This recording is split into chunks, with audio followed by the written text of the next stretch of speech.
बिस्मिल्लाहिर्रहमानिर्रहीम। अस्सलाम वालेकुम दोस्तों, एन टेस्ट स्पॉटर की जानिब से आप सबको अपने चैनल में खुशामदीद कहता हूँ।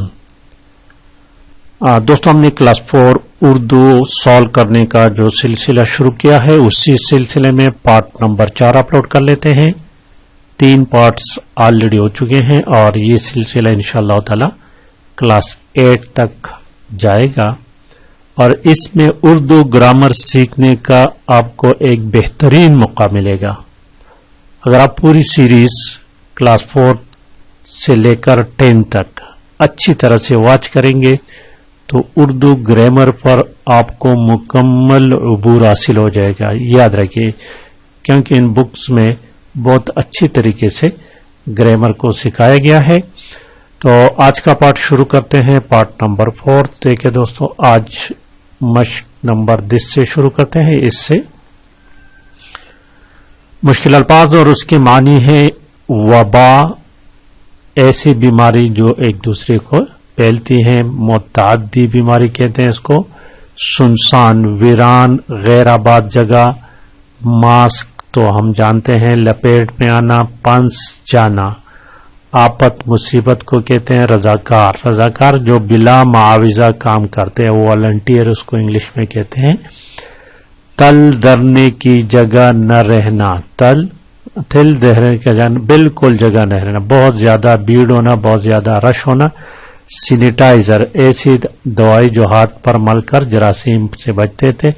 ये चूंकि कोविड आया था, उसी वजह से ये दो अल्फाज शामिल किए गए हैं।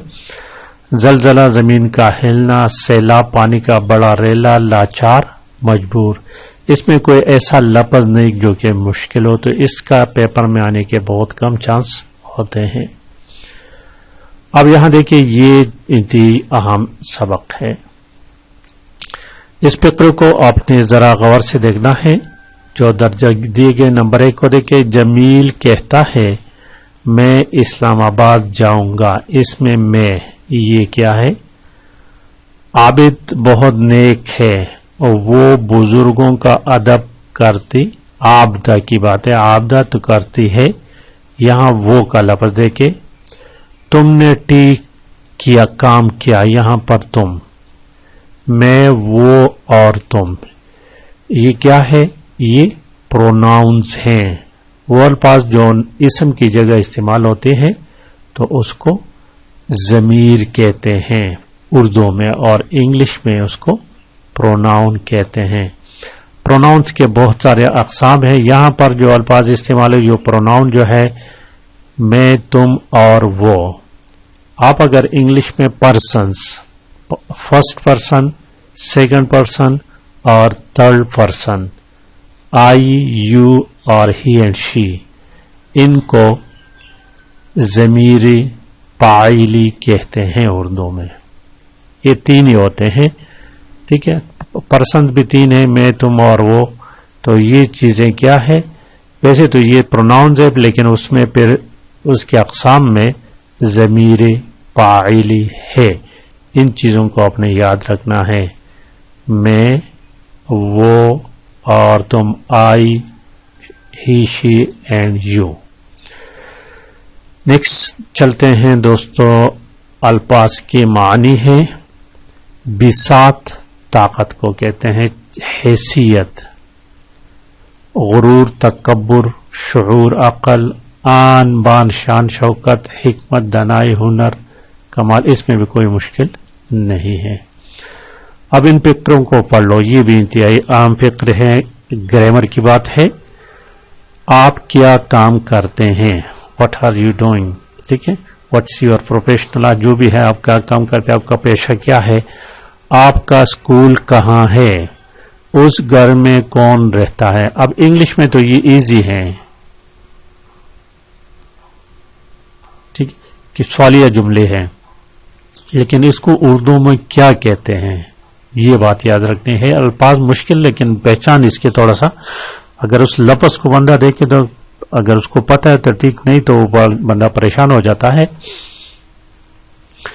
देखिए, ये क्वेश्चन मार्क जो है ना, इसको इंग्लिश में तो इसको क्वेश्चन मार्क कहते हैं, लेकिन उर्दू में इसको استفہام کہتے ہیں، علامت استفہام. یہ لفظ آپ نے یاد رکھنا ہے کہ علامت استفہام کس کو کہتے ہیں؟ کوسچن مارک کو کہتے ہیں. یہ دس از علامت استفہام. اور یہ سوالیہ جملوں میں آخر میں استعمال ہوتا ہے، سوالی جملے کے آخر میں لگائی جاتی ہیں. تو ایسے جملوں کو کیا کہتے ہیں؟ استفہامیہ جملے. ان جملوں کو استفہامیہ جملے کہتے ہیں، سوالیہ جملے جس میں کوئی بھی کوسچن پوچھا جاتا ہے. انگلش میں اس کو انٹروگیٹیو سینٹینسز کہتے ہیں. انٹروگیٹیو سینٹینسز، استفہامیہ جملے. یہ لفظ یاد رکھیں، اکثر یہ پھر بعد میں کنفیوز ہو جاتا ہے. استفہامیہ جملے. اب نیچے دیکھیے کہتے ہیں کہ ان کے سوالیہ نشان بنائے. تو یہ تو میرا خیال میں ایزی ہے، اس میں کوئی اتنا مشکل کام نہیں ہے. یہ قلم عافیہ کا ہے، یہ قلم کس کا ہے؟ لڑکے پڑھ رہے ہیں، کیا لڑکے پڑھ رہے ہیں؟ حسن کا بستہ یہاں ہے، حسن کا بستہ کہاں ہے؟ سعدیہ اسکول چلی گئی ہے، کیا سعدیہ اسکول چلی گئی ہے؟ جمیلہ اسلم کی بہن ہے، جمیلہ کس کی بہن ہے؟ تو یہ چیزیں دیکھیں. اب نیچے دیکھیں گرامر پارٹ کو، ان جملوں کو ذرا دیکھیں. دانش نے کہا مجھے اردو سے محبت ہے. تو یہ دیکھیں ڈبل کوٹس میں اس کو بند کیا ہوا ہے، انگلش میں اس کو ڈبل کوٹس کہتے ہیں. یہ ڈبل کوٹ میں بند کیا ہوا ہے. عافیہ نے کہا میں ہر تقریب میں اردو میں بات کرتی ہوں، مجھے اردو بولنے پر فخر ہے. تو یہ دیکھیں یہ چیزیں. استاد نے کہا اردو واقعی قابل فخر زبان ہے.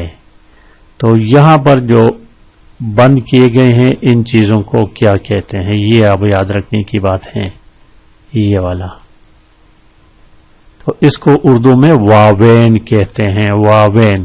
واوین ہم کس لیے استعمال کرتے ہیں؟ جب کسی کا قول یا بات کو ہم دہراتے ہیں، اس کو نقل کرتے ہیں، یہ اس کی تعریف ہے. جب کسی کا قول یا بات اس کے الفاظ میں نقل کی جاتی ہے تو اس قول یا بات کو واوین میں لکھا جاتا ہے. واوین یاد رکھنے کی بات ہے یہاں پر. نیکسٹ چلتے ہیں. دیکھیں دوستو اب ان جملوں میں ذرا دیکھیں، یہاں پر کہتے ہیں درجے جملوں غور سے پڑھیں، مناسب جگہ پر واوین لگا لیے تو ایزی ہے. استاد نے کہا ہمیشہ سچ بولو. عارف نے کہا مجھے بھوک لگی ہے.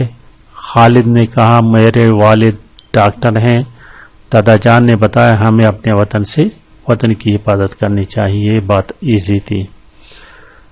اچھا دیکھیں اب متضاد الفاظ. اینٹینم سست چست. سست چست، بڑا چھوٹا، غریب امیر، ہنرمند بے ہنر، آسان مشکل. یہ تو ایزی تھا، اس میں کوئی مشکل نہیں ہے. اب ذرا اس کو دیکھیں. یہ دو چیزیں ہم پہلے پڑھ چکے ہیں. اب آپ اپنی ذہن پر زور دے دیں کہ ان دو یہ کیا ہے، نے اور کو. یہ کون سے دو علامتیں ہیں؟ اس سے پہلے لیکچر نمبر 3 میں، ویڈیو نمبر 3 میں اس کو ہم پڑھ چکے ہیں. ٹھیک ہے. اب اگر آپ کو یہ یاد ہے تو ویل گڈ، نہیں تو کچھ فکر کریں آپ. تو یہ نے جو ہے نا دس از علامت فاعل ہے. نے کیا ہے؟ علامت فاعل ہے. اور کو کیا ہے؟ دس از علامت مفعول. یہ دو ہی ہیں، علامت فاعل نے اور علامت فاعل مفعول کو.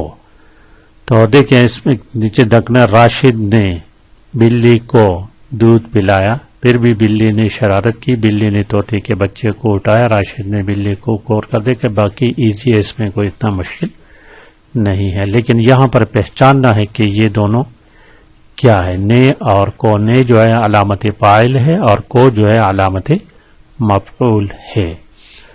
تو آج کے لیے اتنا کافی ہے دوستو. ویڈیو لمبی ہو رہی ہے، باقی انشاءاللہ تعالی نیکسٹ ویڈیو میں لائک کرنا اور شیئر کرنا مت بھولیے گا. Thank you for watching.